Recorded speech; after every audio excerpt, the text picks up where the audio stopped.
এয়া আপোনালোকে দেখিবলৈ পাইছে ধুবুৰী গণেশ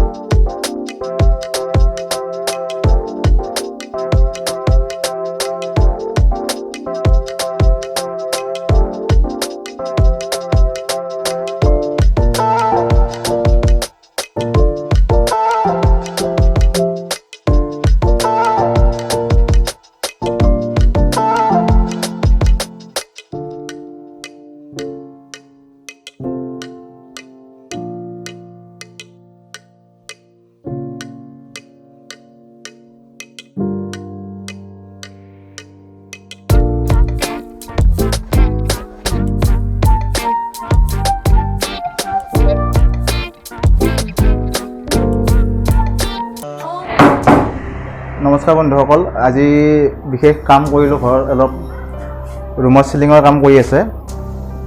এয়া মোৰ বন্ধু পৱন আৰু মই এতিয়া এটা সৰু ভ্লগিং কৰিম বুলি ভাবিছোঁ।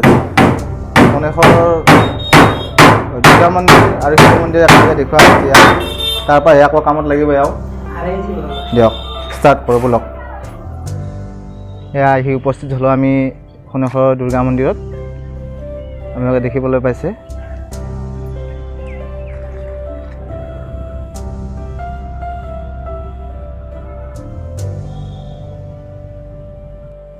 এয়া মন্দিৰত দুৱাৰমুখত দুটা সিংহ, এটা আৰু এইফালে এটা আছে।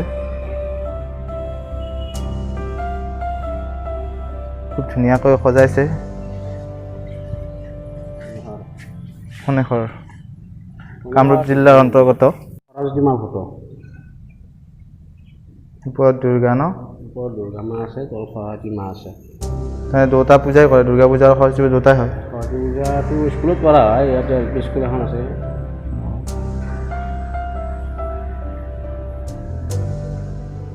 অৰিজিনেল সিংহটো লাৰা আনে পায়। অৰিজিনেল সিংহ একদম আচলিটো আৰু ডুপ্লিকেট নালাগে আৰু। ডুপ্লিকেট নালাগে নেকি? দাঁত চব দাড়ি মোৰ আছে। এয়া মন্দিৰৰ পিছৰ চাইডৰ দৃশ্য। মন্দিৰটোৰ ওপৰত একেলগে চাৰিওফালতে মূৰ্তি সজোৱা আছে। দুৰ্গা কালী আদি কৰি গোটেইকেইটা মূৰ্তি সজোৱা আছে। তাৰ পিছফালে আমাৰ পুঠিমাৰী নদী আছে, লখাটেৰা। এখন স্কুলৰ ফিল্ড আৰু পিছফালে দেখা পাইছে এয়া পুঠিমাৰী নদী। এখন ব্ৰিজ।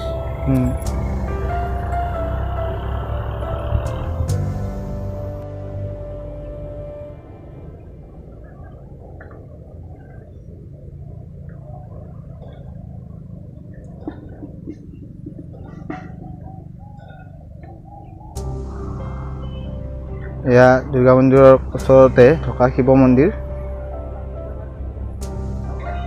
গণেশৰ বাৰৱালী শিৱ মন্দিৰ। গণেশৰ বাৰৱালী শিৱ মন্দিৰ ন এইটো? ইয়াত ডাঙৰকৈ শিৱৰাত্ৰি কৰা হয়। শিৱৰাত্ৰি আৰু গণেশ পূজাও কৰা হয় নেকি? গণেশ পূজাও কৰা হয়। আহিলে নিশ্চয় দেখা হ'ব।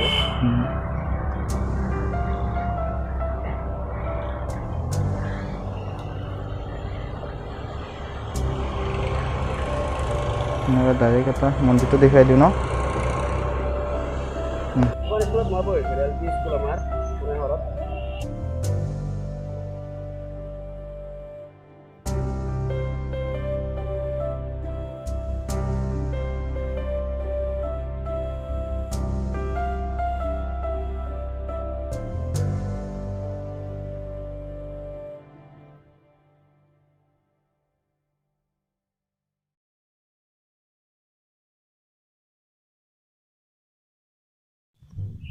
আজিৰ ভিডিঅ'টোত গণেশৰ শিৱ মন্দিৰ দেখুৱালোঁ আৰু দুৰ্গা মন্দিৰ দেখুৱালোঁ।